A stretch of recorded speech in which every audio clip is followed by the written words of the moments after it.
You've heard us talk about them. They're in, and they're on the website. Absolutely. Our brand new America's Diesel podcast, branded bills, badass, flex fit, performance material, sweat stain resistant.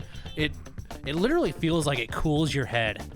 I don't know how that's amazing. possible, but somehow it is. Yeah, you can rock it. You know, I'm more of a flat bill kind of guy. You can do that. You can curve it. For all you taco holder guys, you can even throw that in there. Yeah. And then snap back with a little bit of the flex fit. Yeah. Big head approved, small head approved. And it's extremely comfortable. I almost guarantee, I say almost guarantee.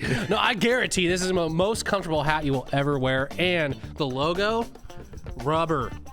Awesome. Yeah. Came out great. Super detailed rubber on there, so it's never going to fade on you.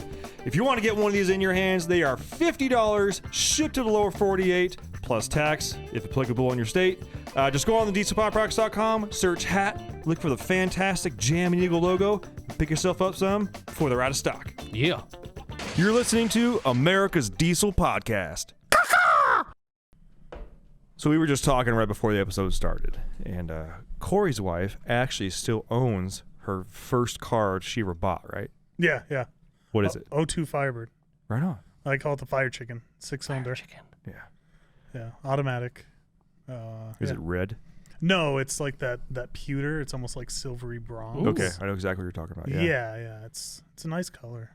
T-top. T-tops. Freaking love T-tops. Yeah. I don't care what anybody says, man. My mullet shows when I talk about that. I freaking love T-tops. Yeah. And I think it's the last year that they actually made those, the Firebirds. Because I think they That went sounds to about right. Did they go to the Trans Am after that? Or? I can't remember. I know that the early 2000s is when they stopped producing the Camaro, and they brought it back with the body style that we all know now. Right. And that was the debut. And I remember that now, too, because of... tell you, you're breaking stuff? Yeah. Because I don't know if you guys remember, but the first Transformers movie is when that was the actual debut of the new Camaro, when Right. Bumblebee turns into the new Camaro. Yeah. I don't know if you guys remember that or not. Yeah. So that was one of the reasons why everybody talks about how big of a blockbuster the first Transformers was. Yeah. Like, that literally was the debut of the car. It wasn't, they didn't go to SEMA. It wasn't like a YouTube thing or like that. That was the debut of the car. And you also notice that pretty much all of the vehicles in there are GM vehicles, except for the bad cop, which is a Mustang. Yeah. But everything else is a GM family, Pontiac or something like that. I think the second time I went to SEMA, all the Transformer cars were there. It was kind of cool. Like, they had a whole booth for the Transformer cars. Mm-hmm. It was pretty cool. It's awesome. Well, They didn't transform, though, which was, like, really disappointing. That's horseshit. All my money back. Yeah, that was the most disappointing part. I was like, Bumblebee, come alive, bro. Dude. Come on. Tell me about some stuff, man. I got this girl. I'm trying to, like, help me out. I ran across the booth. I'm like, oh, no, the Decepticons. Oh, help me. And nothing happened. It was bullshit.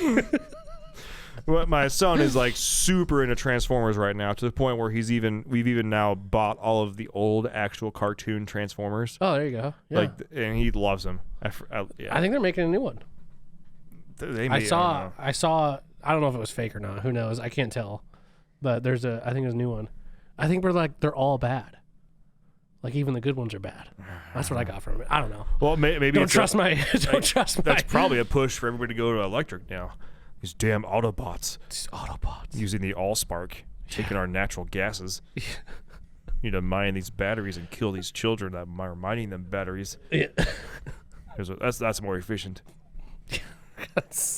On that note, this week's podcast episode is brought to you by Fuel Bomb Diesel Additive, an additive designed for diesel enthusiasts, made by diesel enthusiasts. Ben, take it away. hell yeah, dude. So this is our in-house Fuel Bomb fuel additive for your diesel truck. Our biggest thing here is making sure that you can pretty much always have diesel additive on you all the time. You've got a lot of other additives out on the market that they have, anti-gel in there all the time. They have cetane in there all the time. They end up being big and bulky bottles.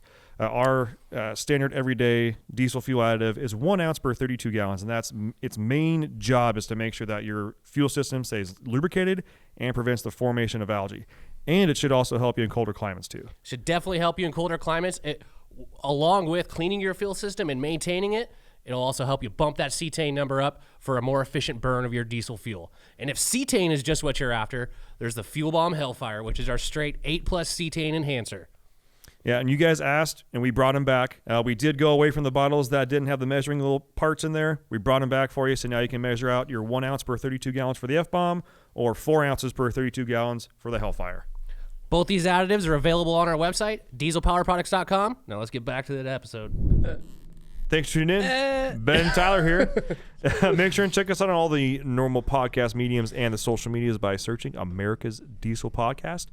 We do go live on our Instagram page every Wednesday right around 5 p.m. Pacific time. Have a beer with the boys, talk about what you got going on the weekend, and potentially connect with other people that are doing the same shit you are. Legitimately, it makes me so happy every time we do one of the beers with the boys because it's not a dating site unless you're a Duramax guy.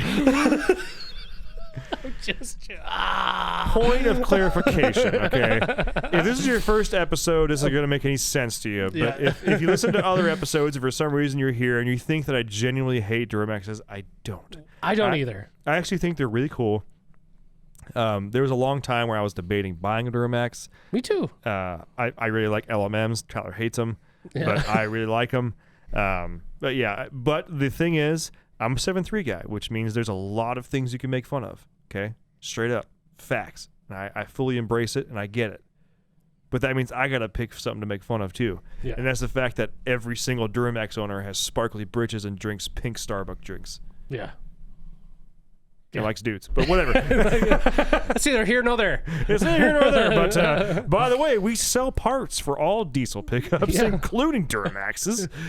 Make sure and check out dieselpowerproducts.com for all your Powerstroke, Duramax, Cummins, anything diesel needs, except for the heavy duty stuff. We won't get into that much. Yeah. Actually, at all. Or equipment. Just trucks. Just trucks, guys. Make sure and check that out, dieselpowerproducts.com. Tyler reviews. Oh, yeah. Let's keep those reviews coming in. Leave a 5-star review on any of the platforms that Ben mentioned or any of the platforms that you listen to this podcast on, preferably leaving your review on Apple iTunes because that's one apparently that only matters. Oh, excuse me. Screenshot your 5-star review, send it to podcast@dieselpowerproducts.com. Make sure to include a picture of your truck and an address that we can send a sticker to that looks just like the logo on our sick hats. And I don't have my hat on. My son officially stole it from me. Oh. I'm so proud of him. Yeah, he's got good taste in hats. He's never wanted to wear a hat before, and all of a sudden I made it. I shrunk it down to his size, and he won't take it off now. Hey, I freaking love it. He's got good taste in hats. Good kid. Starting him good. Yeah. Okay, yeah, we talked about the social medias. If you are placing orders on dieselpowerproducts.com, make sure in the notes section to put podcast. That way we can track the orders and make sure the guys upstairs know that we're not just down here drinking beer, farting around, but we're drinking beer, farting around, and making money. Yeah. Just right in the mic on that one. Because that's what makes the world go round. And if you are listening to this podcast and you are buying no diesel parts from anywhere else but Diesel Power Products, I genuinely want to know why. Good, bad, happy, or sad. Because we do want to be the best in the industry. Yeah. So, on that note, talking about Corey's wife with her first vehicle, and you mentioned that she's always kind of mentioned selling it. Yeah. She's always on the fence about it because she doesn't drive it as much as she would like to. So yeah, she's like, oh, I think I'm gonna sell it. I'm like, no, you're not. Like, she's always like disappointed like in the past vehicles that we've sold. Mm-hmm. So it's like I keep telling her like, if you're that sad, like imagine how sad you're gonna be if you sell your first car. Yeah. And that always like brings her back into like, okay, I'm keeping it. I'm still sad about the first car that I sold, but at the same time, selling that car, I was able to get into my 06 Cummins that I bought with a blown motor. So it's like if I didn't do that, I wouldn't have that. I feel like you regret selling the Mega Cab more than because I'm guessing that when you're talking about your second gen. No, okay. I'm talking about my '63 Ford, which I do greatly miss, and I wish I still had 100%. Even me thinking about it now, like I would take that over that 06 just because it's shit. Yeah, I got a lot of history with that car, and I do definitely miss it. But at the same time, it got me into that truck, and I also regret selling that truck. Yeah. So, yeah, no, it's a tough thing to battle, especially when you're young. I mean, obviously, you guys aren't young. You're not like 16 years old, 17 years old, but trying to up your game, trying to get into something else. It's like, do I work at this, job that I'm at while I'm 16, 17 years old for, it's hard to save money back then when you're wanting to like up your game. And like the quickest way to get some extra cash in your pocket is to sell the car that you got to get something else. Exactly. So yeah. Yeah. I know you miss your red OBS. I do very much. And I actually, I greatly or miss. Or your old Excursion. The old Excursion, yeah. But the one that I actually, the one that I sold to buy the red OBS, I had a 2001 Ford Ranger that I bought in 2004, and then drove the absolute shit out of it. For any guys listening, I know they're hard to find, and I'm not saying they're hard to find because they're like super awesome and rare and like that. But I'm always keeping my eye out for an actual. It was the first year of the single overhead cam. It was a 4-liter. Before that, they were at the overhead valve, and they just did not have the RPM range and were not fun. But they were aluminum heads. They tend to spit out spark plugs. They had a 4-speed automatic. I absolutely loved that truck. It was an extended cab, short bed, because you couldn't get the long bed with an extended cab. I bought it with 40,000 miles on it, and I sold it with 205. Damn, you drove that thing. Yeah. Yeah. I'm dead serious. Yeah. I bought it in, like I said, 2004, basically right after I graduated high school, and I sold it in 2013. Damn. I had a couple other vehicles in between there, but that was my staple. And that was the one that I would, Ford fucking Ranger. Yeah. That I drove to, back and forth from the Bay Area to Tahoe a bajillion times. The Bay Area to San Diego a bajillion times. When I was going to school in San Jose and working for Red Bull, driving stuff everywhere, just stacking miles on that thing. And I swear that was one of those trucks where it's like it had mojo, and if you let it sit is when it would break. Yeah. That thing, I beat it with an inch. I took it to Pismo. I did everything with it. And it broke on me a couple times, but for the most part, like it just didn't care. Yeah. Hey. And I always did maintenance on it, and it just never stopped. Yeah. And I freaking loved it. I do miss that truck. I miss the that is still the as bad as this sounds, right? So I bought that in 2004. It was an 2001. That is still the most current relevant vehicle I've ever owned. Yeah. I sold that and bought a 96 in 2013. Went backwards. Yeah. And after that, I sold that, bought an 03. Yeah. So still Fords, but not any closer. Yeah. And then I bought a 97 Powerstroke, and then I got a 03 Suburban, not in the same order, but I'm just kind of going through them. Then I had an 01 Durango.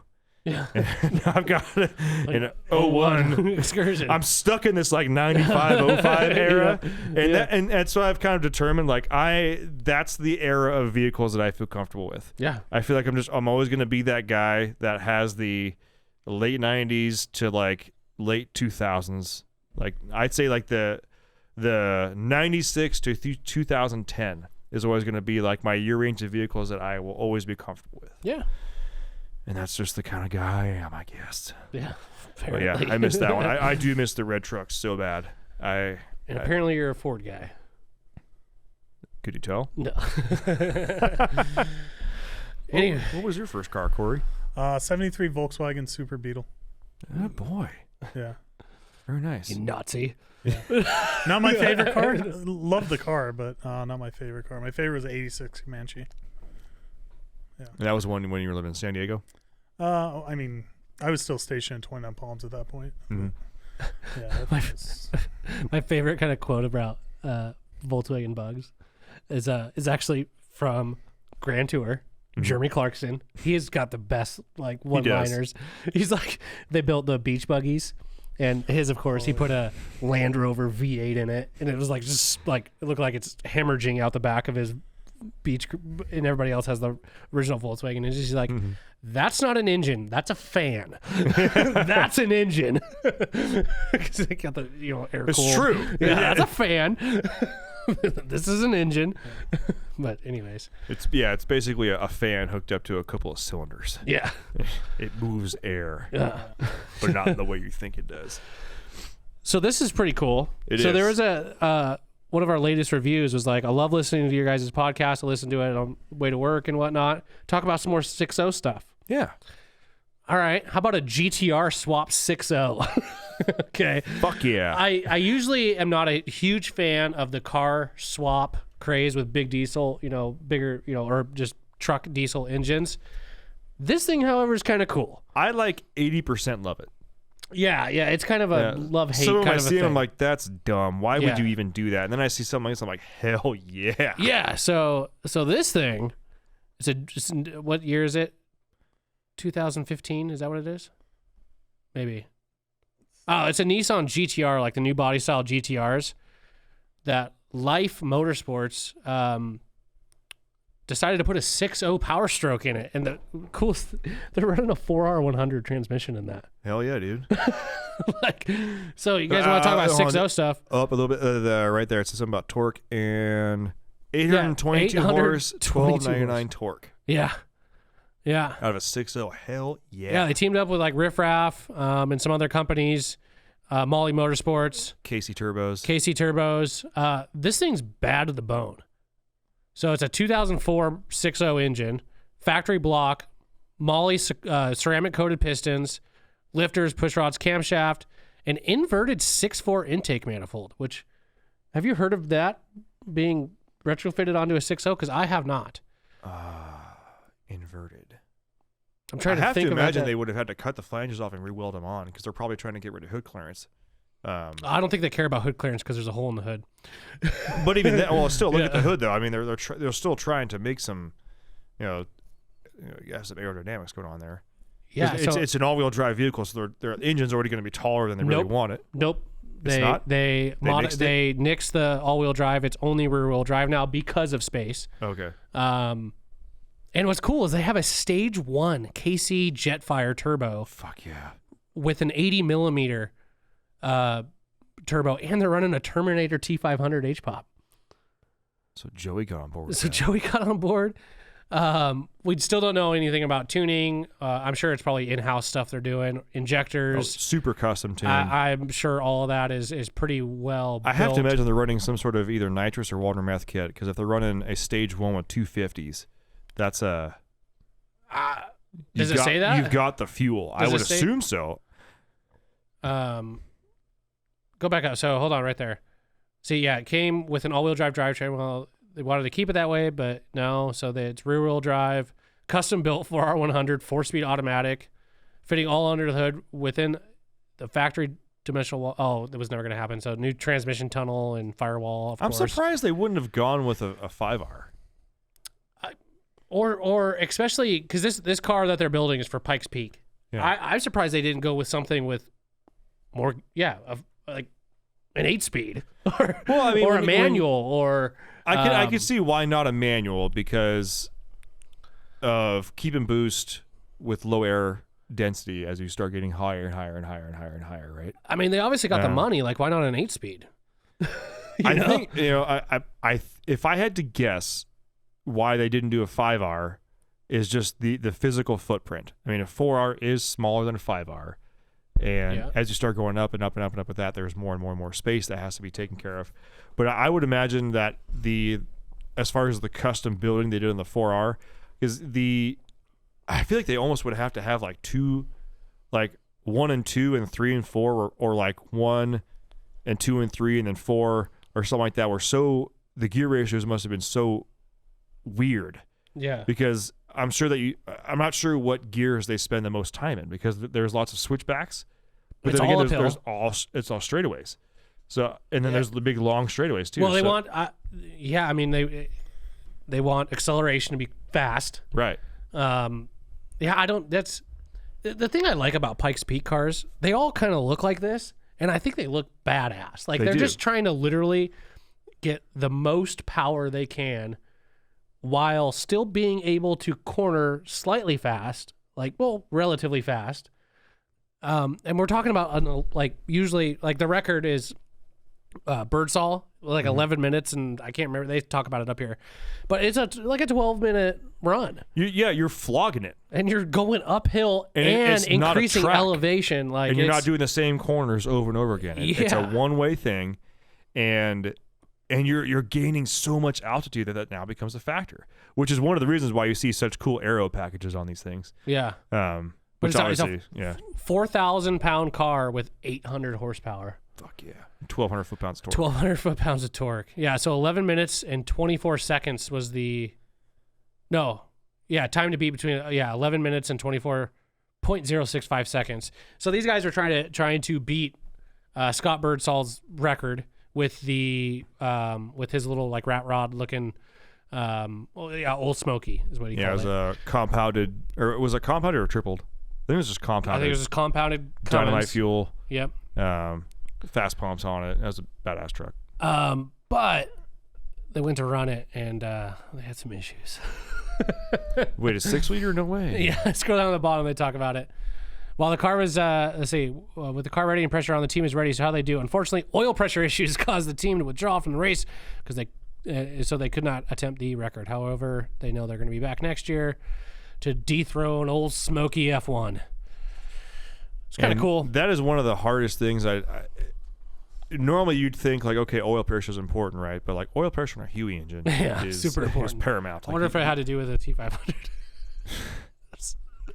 Joey, if you're listening, yeah, tell us the real deal. Yeah, tell us the real deal. Tell us the real deal. Yeah, but that's the drawback of a Huey system. And one of the things I am super stoked that the 6.0, I've seen there's also a 6.0 with a Mustang that's been swapped with a 6.0. I forgot that guy's name. He has a YouTube channel. It's actually really funny. I've seen a whole bunch of them. But there's more people swapping 6.0s into stuff, and I am appreciating, especially if you've listened to one of our previous episodes, which was like the 6.0 versus 6.4. And I do think that as far as diesels go, like, don't get me wrong, everybody's swapping a common rail, putting a Cummins in something. Yes, I get it. The footprint is small. They're an easy engine. It's a basic engine. I get that. But and you can quote me on this, I do think that especially as things start moving forward, because there are so many 6.0 engines available, the 6.0s are going to become the engine to swap in, not because there's some amazing engine, but because there's so many of them and they're not that expensive and that you can make power with them. Yeah, I'm curious why they didn't go with a 6.7 Powerstroke, at least get common rail. I mean, you can obviously do a ton of those engines. They hold power. They make power. And I'd assume it's lighter than a 6.0. I don't know. Look up. Can we look up the weight between a 6.7? Yeah, Corey, fact check. Fact check. 6.7 engine weight, and then look up 6.0 engine weight. So I know a 6.0 is going to be hovering around the high 7s, high 700s.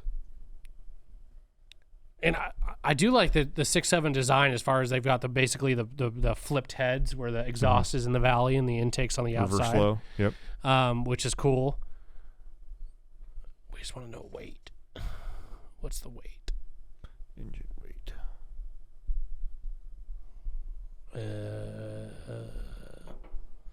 Here we go. There you go. One of these little graphs here. Bore stroke, as an injection valve train cooling system, oil capacity, oil requirements. Engine weight, 1,100 pounds wet. No way. Okay, God, that's more than a 6 or 7.3. That's heavy. That's a heavy ass engine. Good grief. Wow. Yeah. Okay. This 6.0 Powerstroke. You're gonna pull up. You're gonna pull up GM LS's. You got a Powerstroke in there.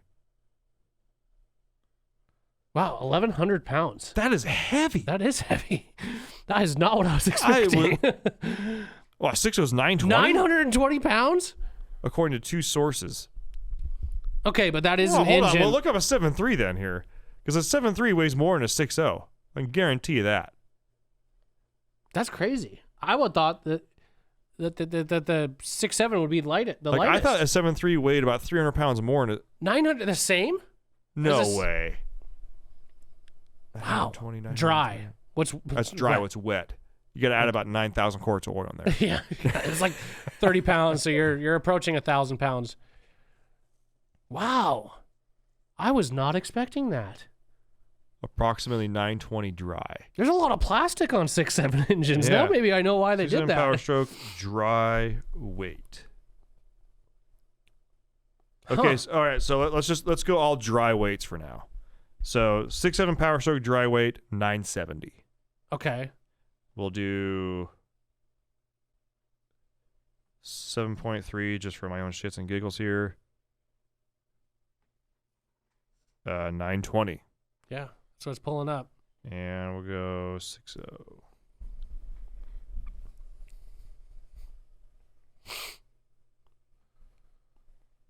So it's $990 dry on a 6.7. So we're talking 70-pound difference.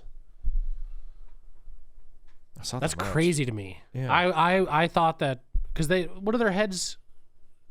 So the block is what compacted fucking graphite. What is the block? Yeah, compacted block and head, compacted graphite iron engine block with aluminum heads. So how is that the block? 6.7 weighs nearly the same as an iron block iron head 7.3. It weighs 70 pounds more apparently. Fuck. That's crazy. I was not expecting that. I was not expecting that at all. Wow. Let's just, for shits and giggles, what's a 6.4 Powerstroke? I mean, it might have worked for Pike's Peak if you only need to run it like 3 times. I know, right? I mean, we've always said, I mean, if you want to win your local dyno competition, just go tune a 6.4 and just bite the bullet. 1130 that's with oil. With oil. So that's heavier than a 6.7 because it was 1100, so it's 30 pounds heavier. Well, you got the turbos. That's the majority of that weight. You know what? I guarantee you take the emissions off a 6.7, you take the EGR cooler off of 70 pounds. You take off a 6.4 dual EGR coolers and the EGR stuff, that's got to be 100 pounds. It's got to be close. Pounds. I don't know about 100 pounds. I think if you took the cartridge turbos off and put a single or, you do it, a single. But that's the whole winning point of a 6.4 though. If you're going to put that in the truck, it's built-in compounds. All right, just for also some more shits and giggles, what's a 6.7 Cummins way? Engine, go, come on, Cummins. Come on, you got 2 less cylinders. Ooh! 1060 to 1070. It's right in line. It's right in there. It's right in there. Wow. That's interesting. Still cool though, but for them to. I wonder who made that decision though on the 6.0. Because if we're only talking about 70 pounds, again, like you're saying with the emission system and some of the, because obviously they're not running any emissions on a vehicle like that. Like I feel like 6.7 will give you a lot more room to play with as far as tuning, parts, performance. It does, but I also think they're probably looking at it as, well, the 6.7 already has it. We need to be different. Yeah. But my question is, why not 5.9? If you're just going to do it. Or maybe they just truly wanted to be totally different. And like 800 horsepower is not like a hard number to make necessarily. I mean, Scott Birdsall's truck was like 1,200 horsepower. Yeah, and they had to basically turn down for the race. So if I had to guess, maybe the thing that turned them on to the 6.0 was the RPMs, having a low displacement cylinder, high RPM engine. Yeah, especially that probably is exactly what it was. Yeah. Well, especially if you're only dealing with a 4R100, you want to keep in the R's.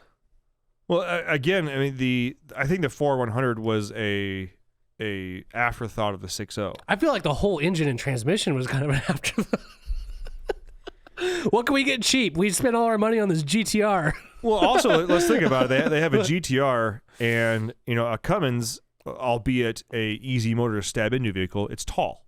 It is. Yes. Yeah. 100%. So if you've got this I'm not even vehicle, saying do a Cummins in there. Yeah. I'm saying 6.7 Powerstroke or something with common rail. At least. I agree, but how much you want to bet a 6.7 Cummins or a common rail is quite a bit taller? Oh, 100%. Actually. But it is quite funny that they ran into oiling issues. I know. It's right.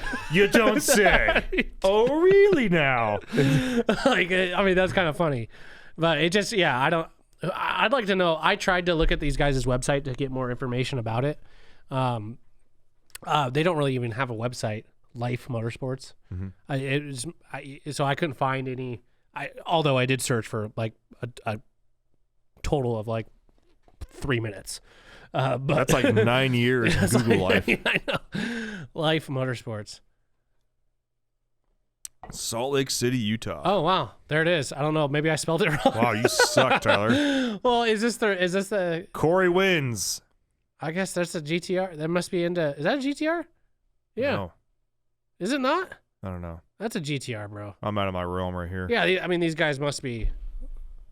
When they sell Garrett So what's- turbos, what's, maybe that's what drew him to a 6.0. It's got a What Garrett is turbo. Sierra cars? Click on that. The Sierra experience. Those are stupid. Mount Washington record. Do they sell these cars? 2-wheel drive record. This is Sierra.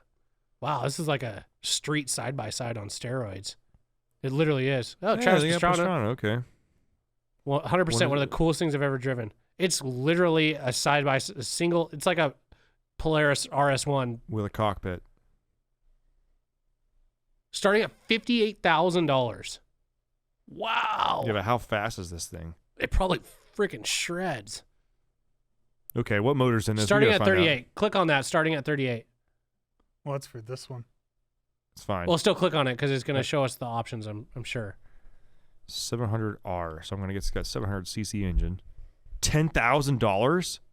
Shut up. Okay, scroll down. Build to order. No, it says starting at 38, so you got to spend at least 38. Okay, deposit $10,000. Okay, sorry. Whoa. Top speed 85. Yamaha speed Raptor reverse. 700R engine. Okay.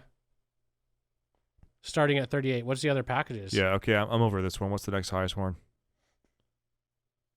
I don't want 45 horsepower. That's By the way, guys, this will be, if you're looking for this link, it will be on the YouTube page. RX3. RX3, oh, talk to me, daddy. Oh, yeah. Starting at 58. What do we Now got we're here for talking. engine?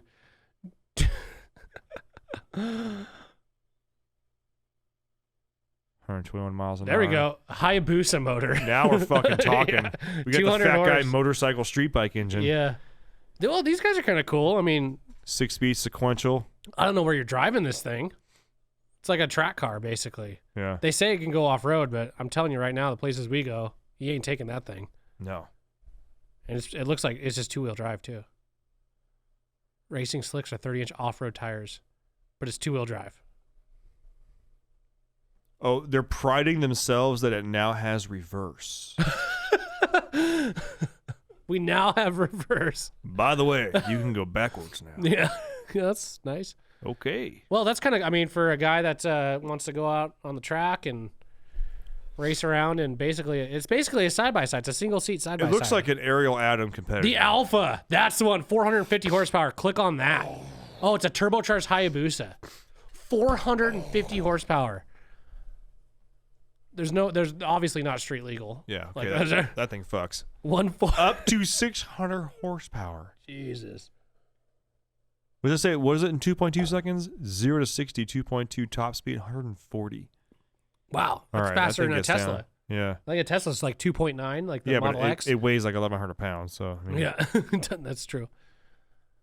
Wow. Do they talk about anything about the? Let's see if we can find anything about that 6.0. Right here, perfect. Powerstroke diesel GTR Frank 6.0. They call it. Here we go. All right. Are you really putting a Powerstroke engine? Oh, hold on. I was reading. yeah, it was the article. That was it. This is the actual. Yeah. Are you really putting a Powerstroke engine in a GTR? Scroll down. Let me read that. So when Lyfe started building a GTR, we started with a chassis named Frank. It was named Frank the Tank because it was such a tough car. It put up with a lot of abuse. Yeah, it looks like it. We also started to take Frank apart to build Sydney. It was kind of sad, and we didn't know the fate of Frank at that point. Blah blah blah blah. Okay, keep going down. I want to talk about when they put the 6.0 in there. But there's a catch. We're going after the diesel record with a Ford Powerstroke 6.0. The idea right here, this is what I was looking for. Okay, the idea came about because we have a great relationship with Riffraff Diesel. They specialize in Powerstroke parts and components for the drivetrain. We specialize in building race cars, and we know that the R35 chassis really well. Suspension, brakes, and aero, we have it we all have really sorted. We just need a good powertrain to get us to the top, get that diesel record. Right now, the diesel record's held by Scott Birdsall in a truck called Old Smoky. He ran 11:24, so that's the time to beat. We have a couple engines being built right now. This is just the mock-up engine, so we can get it fitted in place with the race engine as well, a spare engine, go to the blah, blah, blah, tackle the mountain. Go back up. He had a quote. It said right there. Got to start talking some shit to Aaron. Stupid Cummins truck record. My ass. We're coming for you, Aaron. Yeah. Okay. You started with the most unreliable platform that's ever been put in a fucking vehicle. Well, that's okay. If you like diesel performance, you're going to want to follow this project. I think what we're doing is absolutely terrible. The GTR, you're not going to want to follow along to see what we do with this project. Okay. Yeah, keep going. Wow, they're just throwing stones at Scott. Hey, kind of cool, kind of weird. I'm gonna have to watch their videos. Me too. There's videos on there that obviously we're just not gonna watch just because it's boring for you guys. I'm stoked that they already had a pre-existing relationship with Clay at Riff Raff. Yeah, that's awesome. Cool. Yeah. You guys have heard me talk about Riff Raff. Yes, they are technically one of our direct competitors. I do still buy parts from them at retail and pay shipping to get it because they do sell parts that sometimes I just cannot get anywhere else. Yeah. Yeah. That's an interesting build. They obviously know what they're doing and they did a very good job of putting that car together. I like seeing, cars like that put together well. They obviously were teaming up with Riff Raff, so they know what they're doing. I'm still kind of on the fence on some of these engine swaps that guys do. Like what's the guy, the kind of bigger guy with a beard running around like a Mustang with a Cummins in it. Yeah. Yeah. I don't know how I feel about that. I don't know. I like it just because I've seen some of his other builds and how he goes about it. And he literally is just like, let's fucking go. Yeah. Let's do it. Let's build it. I think it's cool. It wouldn't be something that, unless I had just a bunch of money just to blow on something, it wouldn't be something that with engine swap stuff, I'm still kind of like that. I don't want to say like purist kind of person, but it's like, it's cool to see like like an old Ford, like with an old Ford with a Coyote in it or something. No, like I can't think of his name right now. Oh my gosh, he's on Instagram. I follow him on Instagram. We had him on the podcast. Matt McAdam. The guy with the old Ford he did a 7.3 swap in. Oh no, Casey Poindexter. Casey Poindexter, that's Mongo right. High Yes, Boy. Mongo High Boy. Like that stuff, I love that stuff. Mm-hmm. I can't get enough of that stuff. Where you're taking an old cool truck and you're putting a more modern, diesel powerful engine in it. Yeah. I like that kind of stuff. When it gets to like, cars like this or like a Mustang, like, GTR stuff, I don't know anything about. Yeah, they're a cool looking car. I don't jack shit about them. Like they're not even. And even at this point, everything is so far from anything you would have found off the production line. It's like they basically just needed to start with something that they know. And they're like, well, we know the chassis. We know the aero. We know how it reacts to this type of horsepower. Yeah. We just need something that's a diesel that makes that type of horsepower. Yeah. And talk to Clay. And hopefully Clay probably went through the same thought process we did. And it's probably like, well, don't do a 7.3. Like yeah. Let's be real. Okay. But I think it'd be cooler if they did a 7.3. It'd be super cool if they did a 7.3. But then he's also probably like, well, and a 6.4, probably not the best idea. And a 6.7, they might even just be thinking, well, a 6.7, like, what's our budget? Like, we can buy 2 6.7s, and if something goes wrong, we're screwed. Or it's not really bad. Or we can buy like 10 6.0s. Yeah. And that's really like that. That's where I think the whole like 6.0 sled pulling class could, or like a 6.0 class of everything, because they're so plentiful, like Jeep speed stuff. Yeah. They're so damn plentiful that it makes it accessible to anybody. Yeah, but also when you're building like a race vehicle, like reliability is key. Like you want to make sure it runs the run, and like for them, oiling issues, it's like, it's a 6.0, dude. Like, welcome to the club, bro. Like the only thing I can put that up for is, and I would actually personally like to know what the oiling issue was. Yeah. Not because I'm trying to poke fun by any means. No, I'm not trying to poke fun either. It's one of those things where, like, because I wanted them to succeed. I would like to really know the thought process of them picking that engine. Mm-hmm. Not to bash them on that. I'm sure they have very good reasons to go with a 6.0. I'm just curious because it to me is like when it comes to like tuning and that sort of thing, like common rail is usually like the go-to. I agree. And for making more power, like common rail, they just make more power even right out of the box. Like for being able to tune for a vehicle that's going to gain altitude. Yeah. Like, even though it does have a altitude compensator, as in turbos. Yeah. But turbos. This has two. KC Jetfire and a 80 millimeter. It's compounded. Was it, or was it just a KC Jetfire with a? No, it was a stage 1 Jetfire with an 80 millimeter turbine. No, it's compounded. 80 Atmospheric. millimeter used as atmospheric you're first top. Okay, yeah, it's compounded. But the fact that they just run a KC stage 1, like we have those on the shelf. Yeah. Like that just goes to show KC knows what the hell's going on when it comes to turbos. I'm so glad we picked those guys up because they're badass. But yeah, I'd like to know the whole process of picking that and why, and I'm just even the transmission. Like, is it a space thing? Is it because 4-speed would be better with that RPM range for what they're doing? Because like especially like hill stuff, you want to keep in the power, obviously, and I would think that a transmission with more gears would help with that. I bet you $20 if we ever got to talk to them, their reasoning was it's cheap. That's what we had. You think? I don't know. These guys are building some badass cars. I don't know if cheap is the option. Well, I don't want to say cheap, but it's like, let's call them up right now. Accessible. You know? What's the phone number? 385. I'll do it right now. 425 3894. They're 3984. I guarantee you they're closed because it's like after 6, but yeah, Salt Lake City, Utah. 85-425 3984. 3984.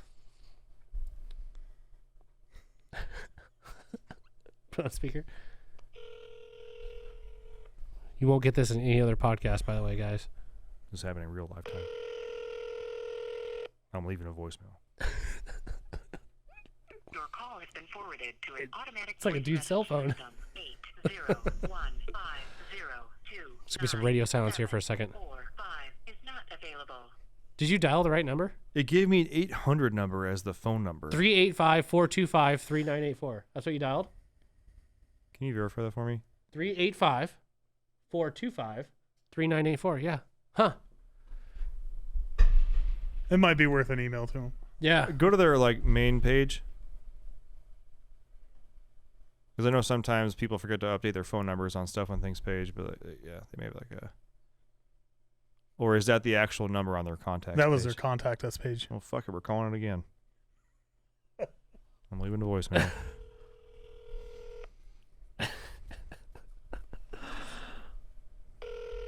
Oh, gosh.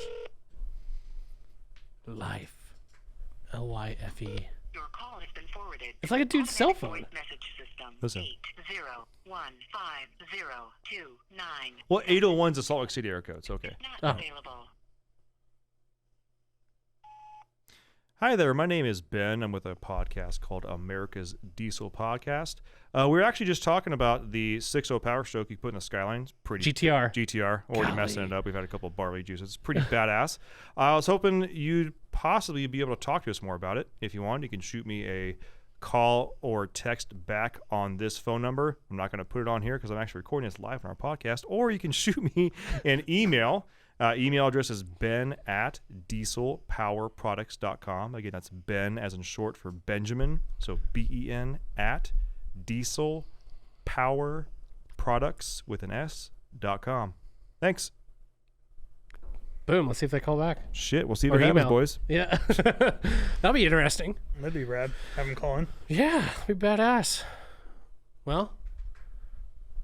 Got anything else for this one? I'm not gonna lie, I just got real sweaty thinking about it. I just left a voicemail. You already screwed up. You told me about a Skyline. Yeah. Well, it's kind of the same as a GT. It's like the old version of a GTR. Well, I said barley juice, so maybe they'll get a hold of that.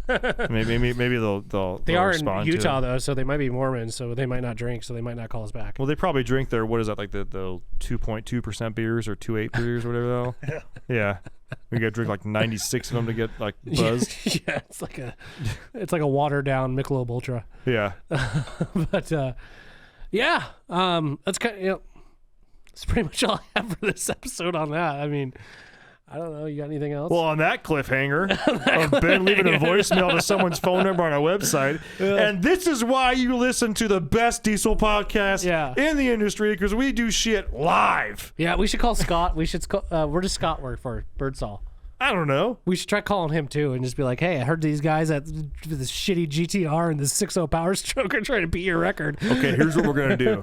We're going to call them both on. I know, but we're not going to tell them. No. We're going to have them both just show up. Because he's talking shit on their website. So he's a shit talker. Like perfect. It'd be great. Yeah. Corey, we're going to need one more microphone. I got that covered. I'll bring mine. Perfect. All right. And dude, if we set this up, we'll get them both here. And I'm talking like they're not even going to know what's happening until we sit down in the room. Like, I need you to handle one of them in the building at one side, and I'll handle one at the other side. And then, what if they're just calling in, though? No, fuck that. Where they're coming on. That's a lot to ask for someone that we first just talked to. I know. I think the call in, like, have you seen like the Instagram where they have like two Chinese places? They call two fast food Chinese takeouts. They're like, this is Chinese restaurant, what you want? And they're like, hi, this is Chinese, what you take your order? My favorite one is when they have like the porn numbers, the 1-900 numbers, and they have two of them talk to each other, and they're basically both reading off the same script, and they're just like, what are you wearing? Oh, not much. What are you wearing? You have a hard day at work? Yeah, work was real hard. I was thinking about you. Were you thinking about me? And they start like, what the fuck is this? Like, wait a minute here.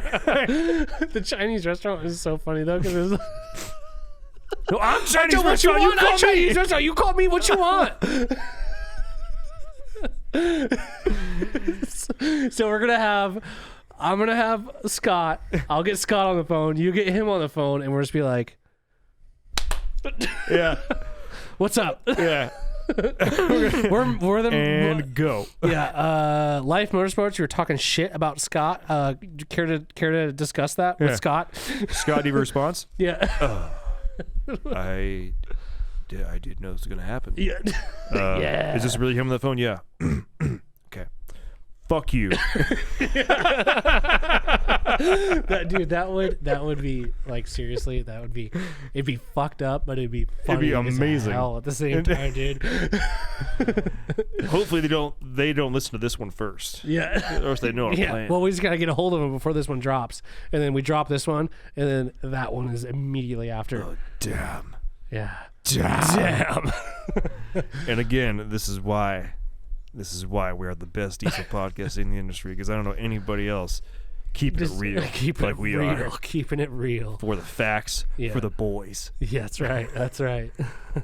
On that bombshell. It's going to wrap this one up. We appreciate all you guys listening, leaving comments, all that kind of good stuff. And we'll see you on the next one. Bye. I don't frankly have time for total political correctness, and this country doesn't have time either. Wow, that was a good ending. Thanks, Tony. Thanks for tuning in. Make sure to subscribe and check us out at dieselpowerproducts.com.